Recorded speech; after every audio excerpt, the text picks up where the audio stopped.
What is it like being a Jamaican in Liberia? Hi, I'm Xavier Murphy, founder of Jamaicans.com. And today in Jamaicans to the World, I talk to Stephen Rodriques, a Jamaican living in Liberia. Welcome, Stephen. How are you?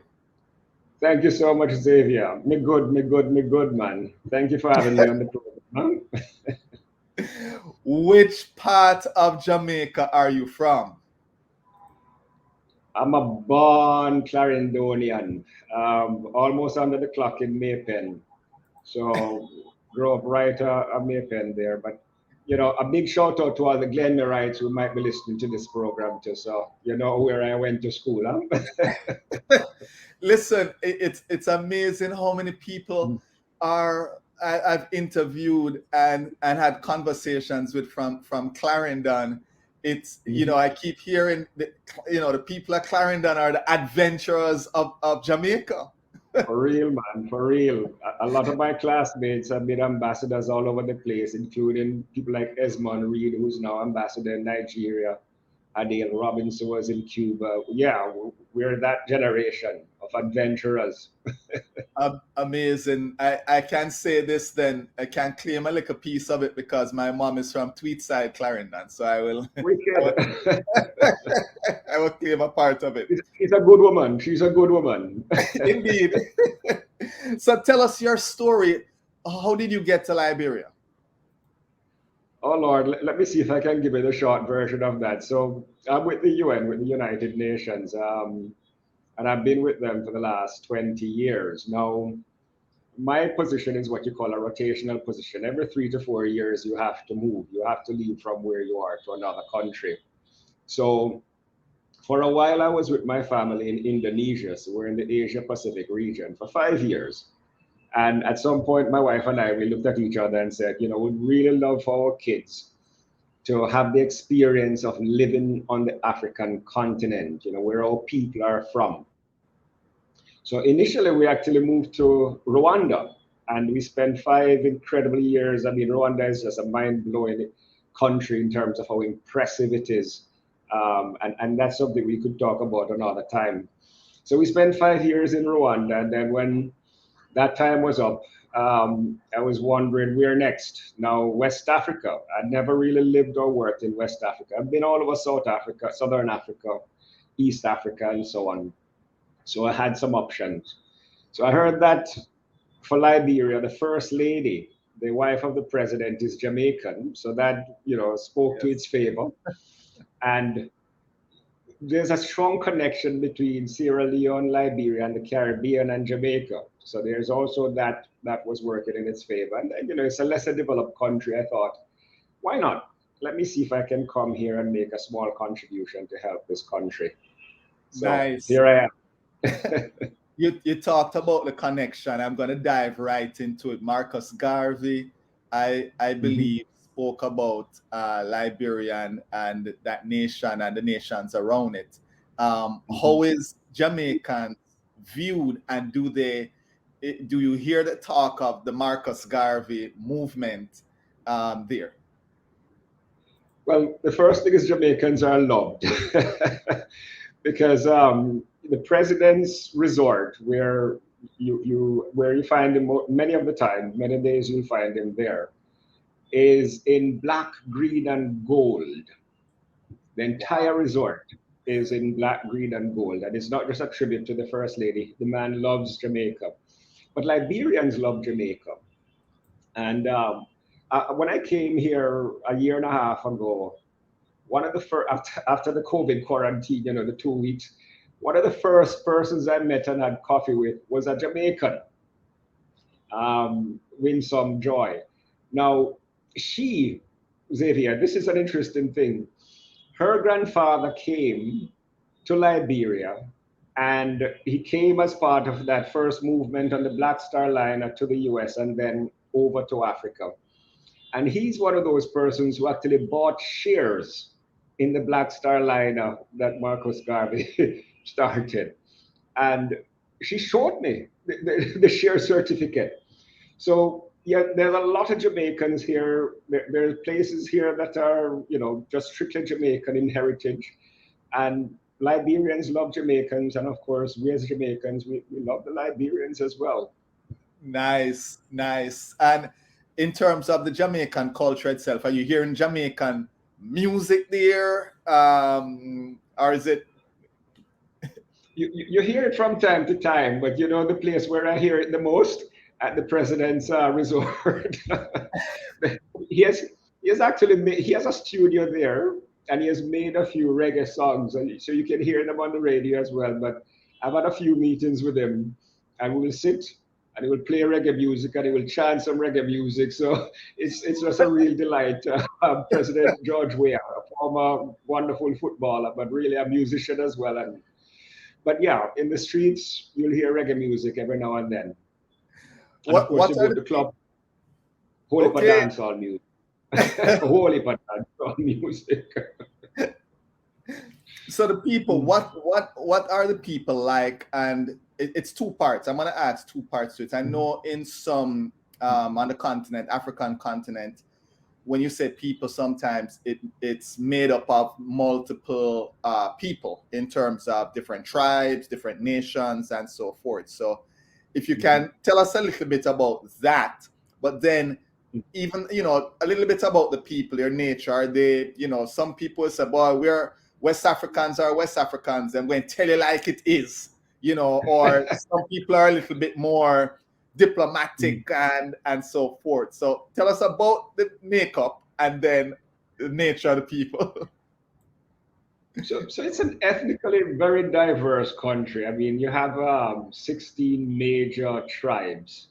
And so almost every part of the country has its own tribe with its own food, its own culture, and so on. And that's part of the wealth of the country, the Kru tribe, the Mandingos, and so on. But what I find, the people of the Caribbean came from West Africa. And many came back to West Africa, by the way. And that's an interesting part of the story because when my wife last came to visit, we went across to Sierra Leone. And I didn't even know that in 1800, 1802, a lot of the Maroons from a compound, they were the second group of people to settle in Sierra Leone. And as I mentioned, a lot of Jamaicans also came, the Black Star Line, but also before that. So not only did the people of West Africa come to the Caribbean as slaves, and that's who our people are, but many of our people came back to West Africa. So I tell you that because the first day I walk out on the street of Mhm. Monrovia here, I could swear I was in downtown Kingston. The mannerism, the attitude, people bad driving, people like how the taxi drivers in Kingston bad drive people, and people come out, block the road, a cuss. It's it's downtown Kingston. So you feel right at home. You feel like, yeah, this is my people. In spite of ethnic differences and so on, that West Africanness about us, Right. even the superstitions that they have. There's something here they call the country devil. Now in Jamaica we have what's that thing we call it, man? With De Lawrence. the Lawrence, exactly. But where these people dress up and jump up. Junkuno. Okay. Junkuno. It's identical. These people dress up and they have it, they call it the Poro Society, but it's exactly the same thing we have in Jamaica. Where we have Obia, they have Juju and the West African black magic, and so it's our people, it's our culture. This is where we came from. It is so true, man. My first visit to the continent, just watching, went to Nigeria and I went to Mhm. Ghana. And Yeah. just watching, you're not understanding the language, but just watching the way people talk to each other with their hands and with their movements and so on. You said to yourself, I don't even have to know what they're saying. This is us. This is us. This is absolutely us. It's Food. true. Tell us Hmm. a little bit about the food there, and if there's one thing you'd recommend to try if I come or someone comes to Liberia, what would that be? Oh boy, it's a hard one to select. So let me give you one or two, maybe two. They have something they call pepper soup here. Now, if like in Jamaica, you're going to St. Portland or St. Mary, and you go that little corner there where Aquarius is, and you stop by them ladies and buy any of their soup, and it have chicken foot in it, it have cow skin in it, you have some beef in it, you might have goat in it. The pepper soup here is almost identical to that, but even spicier. So that's one wow. of them things I really love about the pepper soup here. But they have something else then called potato green. So, we have our callaloo, and, we love our callaloo, but for them, they have two kind of greens. One is a potato greens, and the other is a cassava leaf. So they still call it potato greens, but sometimes they cook it with the potato leaf, sometimes with the cassava leaf. I love the one with the cassava leaf, and they put some chicken or beef in it, cook it down nice, man. I mean, lovely, lovely. So I would recommend those two when you come, not if you come, but when you come. And I'll take you to one of my favorite spots. Now, what do they call that cassava dish? I mean, the cassava leaf. Sorry, cassava Yeah, leaf dish. cassava leaf. They call it cassava leaf sometimes, but potato Okay. greens. Yeah, Potato greens. Okay. potato I greens. am learning so much as I talk to folks on the continent in regards to, we don't look at the leaves as much. We get the cassava. And Yes, yes. and in a previous conversation, which folks, if you're watching the series, you'll see it in South Africa, which you have been to. They were saying that the leaves from I'm trying to remember which one, the green leaves from the pumpkin, I think. Yeah, yeah. They use it like we'd make callaloo. So Okay, okay. so Yep. it's amazing to see the leaves of things that we typically ignore are Yeah. used in other dishes. Other dishes. Delicious. It's absolutely delicious. And it's street food. It sounds like you kind of mentioned like so street food is popular. Yeah, man, street food is popular, but they have these very little, little restaurants, a hole in the wall, all over the place. And when you're driving by or walking past, there's always a sign, food is ready. So you know that the potato greens or the pepper pot or whatever is ready. So, and you see the locals sitting in there, and I've been in a few, every now and then, just to sit and have that experience. Because one thing is to go to a fancy restaurant or in one of the Right. hotels here in Monrovia. Another is to actually sit. So, and sometimes when I go on the field with my colleagues, my staff, and so on, we all just sit in one of these little hole in the wall and just eat. Oh, let me tell you, the hole in the wall sometime, man. Some of the best food in the The world, man. best food. I tell you, Take me to the best food in the world. take me to the place where all the locals are having food, and it is a good place. Exactly. To see in my yard in Jamaica, I mean, the pan chicken and we know. Exactly. We Fruits. know. You and I, but we kind of had a brief conversation, and we were talking a little bit about fruits. Now, are you getting your mangoes? Are you getting some of the other fruits that you would get in Jamaica? Man, that's one of the things I miss about Jamaica, I must tell you. But I do get some fruits here. They have some really sweet pineapples, for example, and they have mangoes. But as we Jamaicans would say, you have mango cousin. So I think it's more mango cousin. We call it country plum or something. I mean, it's nice, but it ain't no Julie mango. It's not East Indian. It's not Millie mango, sweetie cum brush. It's not that, but it's mango. So So, yeah, nice banana, pineapple, and all these different things. right. Yeah, As you describe the mangoes, I'm always reminded, and some of you may have heard me tell the story before. My kids say Jamaicans discriminate when it comes to mangoes. It's almost like they have some type of system. They say they don't use the word racist. They say we're mangoists. That's what mango my is. I like that. I'm because definitely one of those. because yes, because we have what we call common mango and pedigree Uh-huh. mango. And and pedigree. pedigree mango. I never heard that distinction, but I love it. But it's true, we're mangoists. And everywhere in the world I go, I tell people about our mango. It's like, well, you know, yeah, try. And I give it that. That ain't mango. So, folks, you know, if you are going to visit Stephen in Liberia, you will have to sneak in a couple. I think Julie, I hear mentioned Julie a couple times. So I believe Julie is his Julian, yeah, favorite. Julie's number one. And if you can bring a little Otaiti apple, we wouldn't say no, you know. So we touched a little bit on customs, and you mentioned similar, you know, in terms of the, you know, Obia and John Kuno and so on. But is there a custom that you found very interesting, unique there? It could be how, you know, weddings, you know, I've heard different wedding customs that people found very interesting or very unique. It could be how you greet people. It could be, you know, anything that you found unique that you'd share with us. Actually, it's connected back to this thing.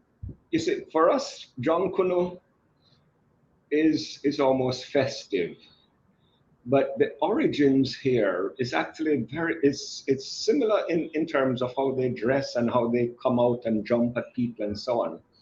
But it's actually much more deep rooted in the culture. And they have two societies they call the bush culture. One is the Sandy society for the women and girls, and the other the poorer society for the men and boys. And so traditionally, almost every Liberian comes through that, and they go through an initiation process in the bushes in these secret societies. So they're actually secret societies, and they're Dronkuno, but they have different names for them, including the country devil. Um, they're invested with immense power, and so they're feared. And you know, one of the first things when I came here, I was in a briefing in the UN. I won't talk much about that side of things, but I was getting a briefing from a political advisor about the last elections. There's senatorial elections in the country, and you know, the person was going through the briefing and says, you know, and they brought out the country devil, and it meant that none of the women in this county came out to vote and whatever. And she continued briefing, and I said, wait. What do you mean they brought out the country devil?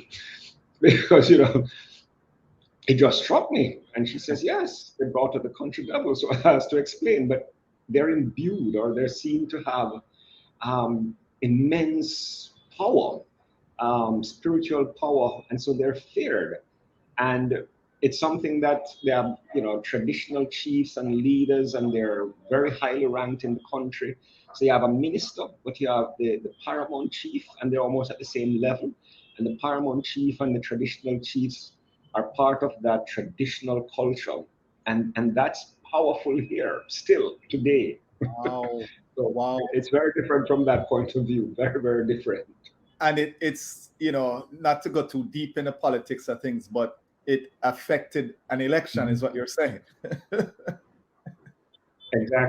Exactly.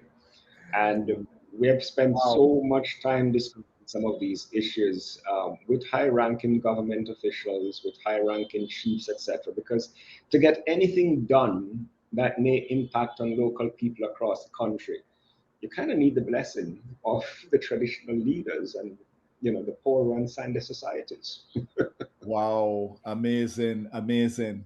Now, what's the cost of living like in Liberia? And from the perspective of a meal, let's say you go into a medium restaurant, and you bought a meal in US dollars, if you can, or even Jamaican dollars, what would that cost and cost of living?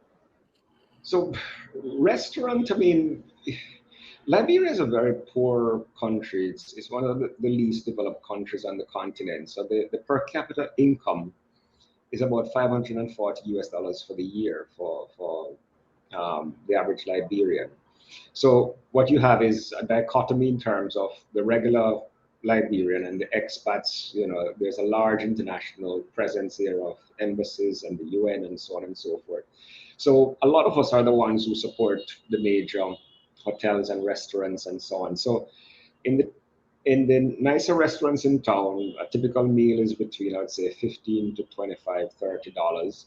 A medium restaurant, 8 to 12, $15.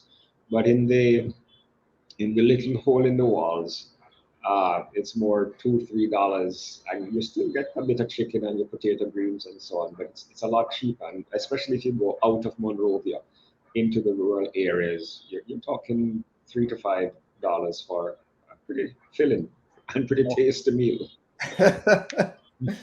No, you mentioned Monrovia, and I know there is a history between Liberia and the United States.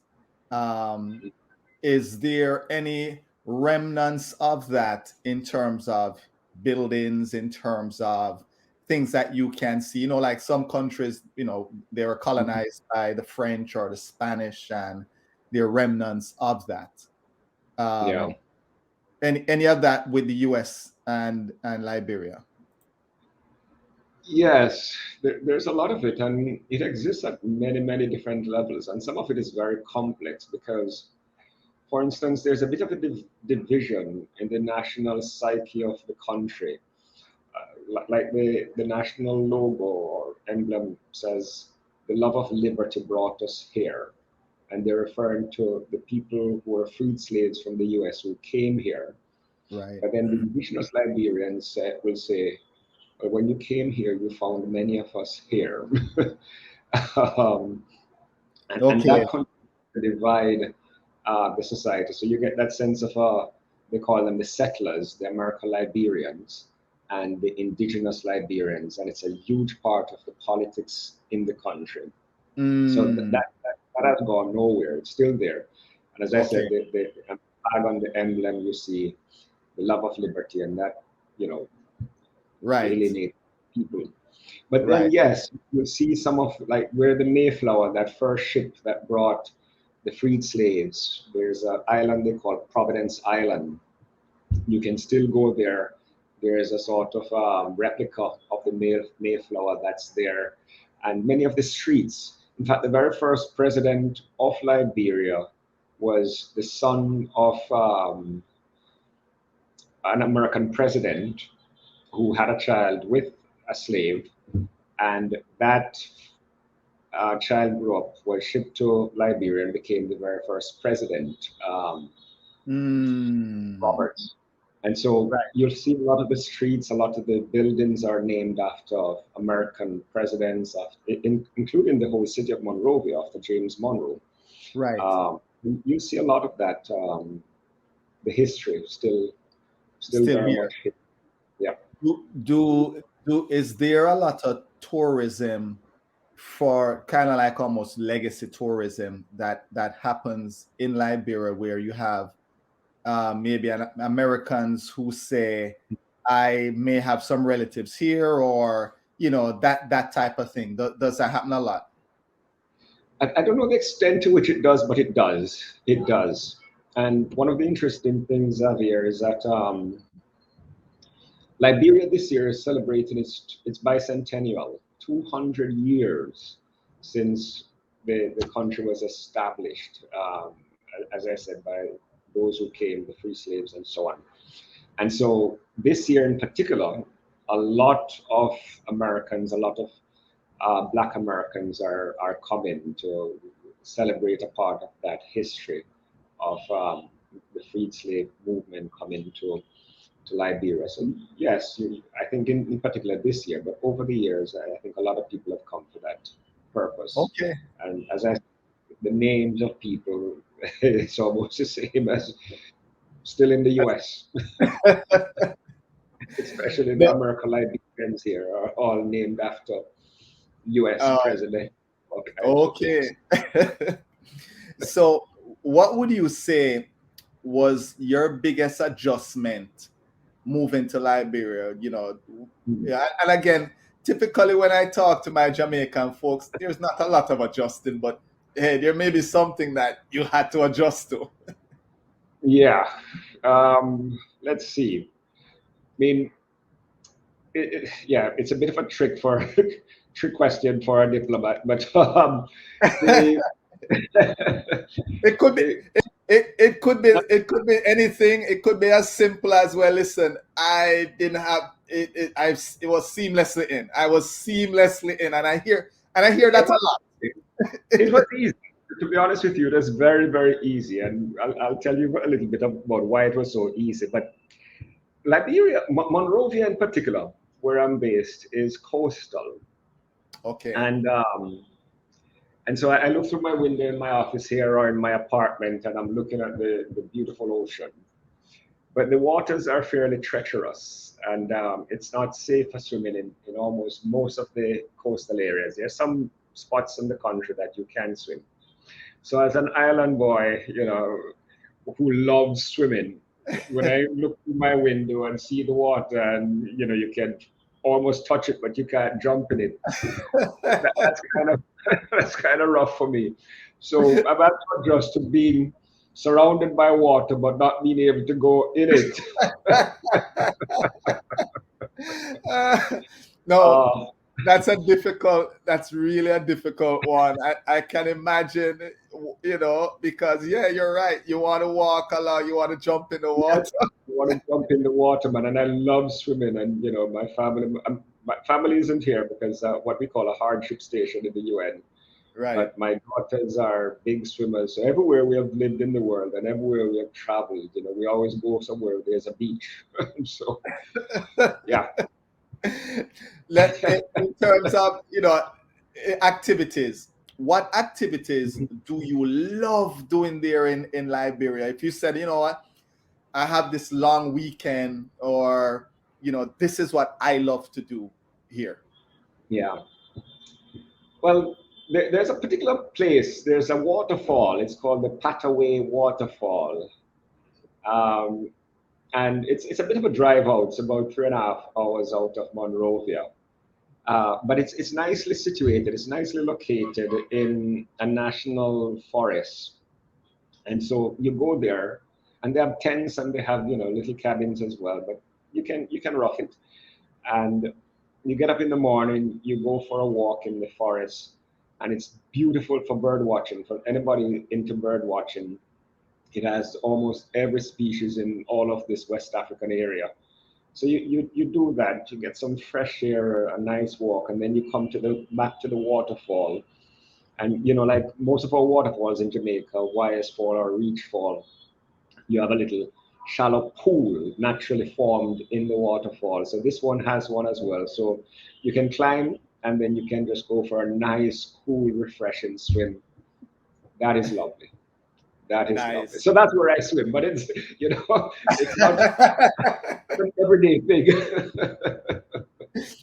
No, in terms of activities, if I was to, or someone was to travel to Liberia, if there is an event or a place or something that you'd say, you have to see this, you have to come this time of year so you can see this celebration or you can see this event, what would that be? Hmm. Well, I haven't been to one of those events. It's more things that I would recommend seeing, places to go. And amongst those, one would definitely be the National Museum of Liberia, which I just went about 2 weekends ago.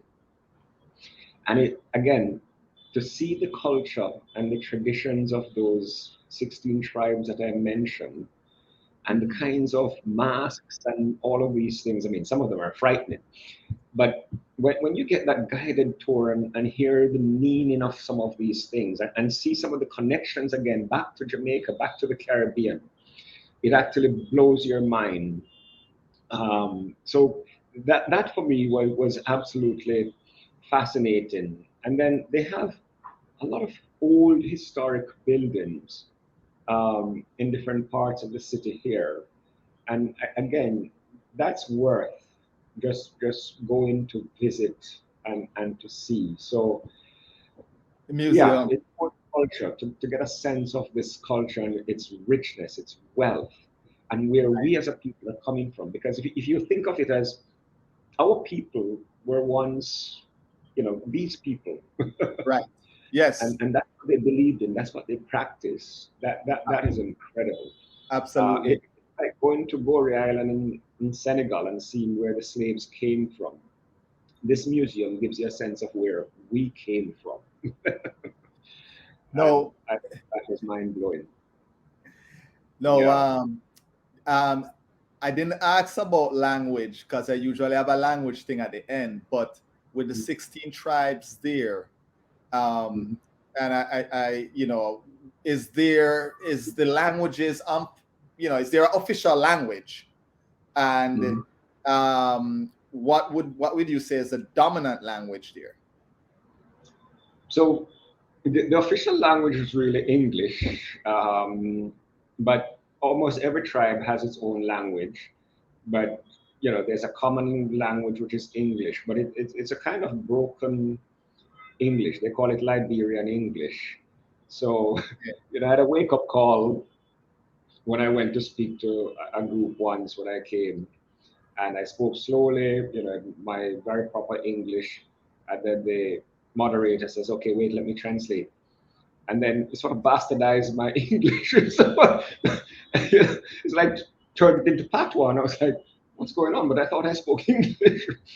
So there's a Liberian English like our Jamaican patois, which that's what pretty much everybody speaks. But outside of Okay. that, everybody has a local language. I was gonna ask a question if you found any Jamaican words in any of the 16 tribes or the languages they speak, because since our language itself is a mixture of influences like Latin or Spanish is influenced Yeah. by Latin and so forth. Yep. It's something I want. It's a fascinating question. It's something I'd love to study because I've come across a lot of Jamaican words here and in Sierra Leone.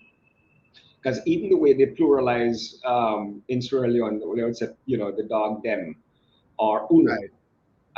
It's the same for us in Jamaica. And then you have words like palava here, and it's actually a palava hut, and it's also a dish. But in Jamaica we talk about somebody a palava. So you find a lot of common words, and sometimes they have different meanings, but you can tell that this is where it came from. Because like a Right. palava hut is palav and just sit and reason and discuss. But we try to do it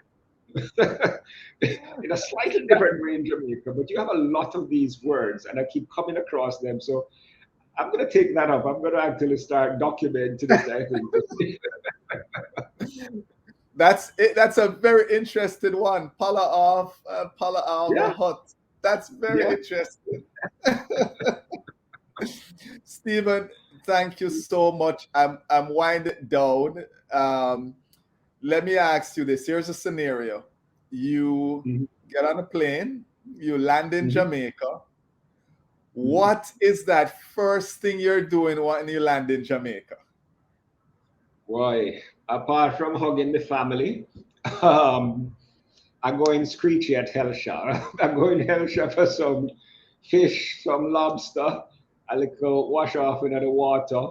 And usually when I come off the plane, the wife has some Julie mango in the car for me too.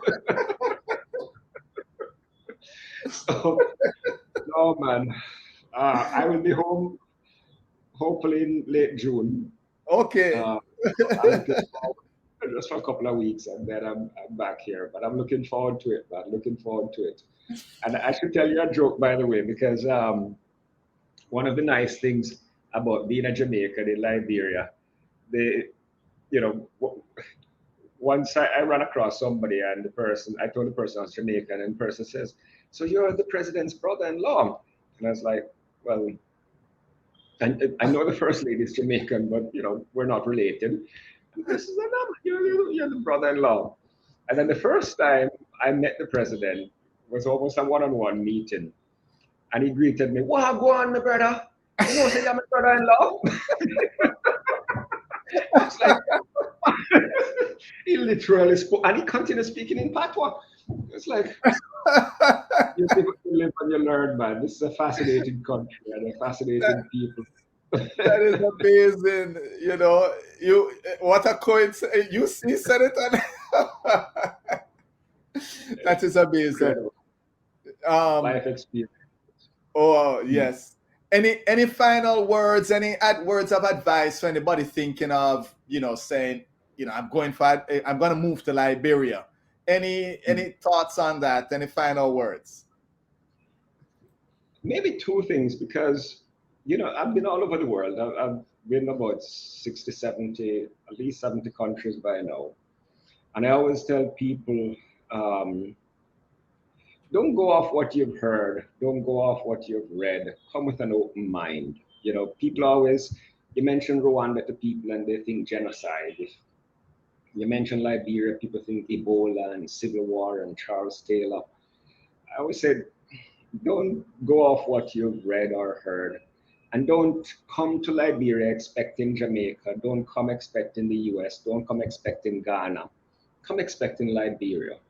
And your mind, the mindset you come with, will determine how much you experience the richness of the people.